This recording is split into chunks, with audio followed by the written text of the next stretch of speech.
For those people who are not sure what that may be, because they're new homeowners and they don't know what that is, talk to us a little bit about what a home evaluator is. Correct.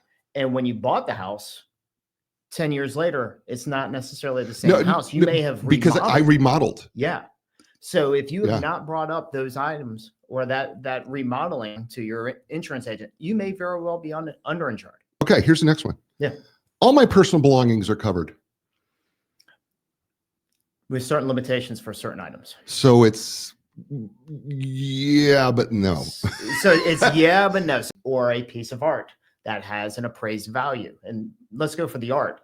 If that burns up in a fire, if it wasn't scheduled on and you hadn't established the amount of coverage or the value of it prior and paid for the additional coverage to that appraised value, they're going to give you what it costs for the frame, the paper, and the paint.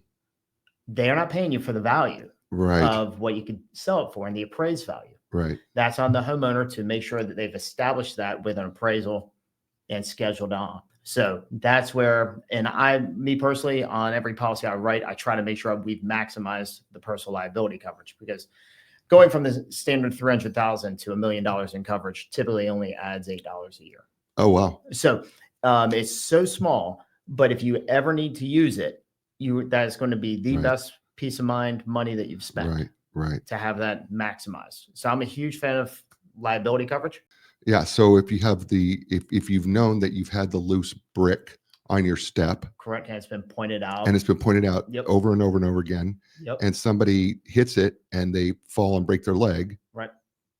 May not be. It's possible. Just keep up with the maintenance of your house. Ultimately. Yeah. Okay. Yeah, that's good. Good. I think you covered this, but we're going to go through it anyway, just because there's people who want to have specifically on it. Here's the next one. Flood damage is covered automatically. No, you've got to have a flood policy for that. Okay. And a flood policy is pretty easy to get quoted out nowadays.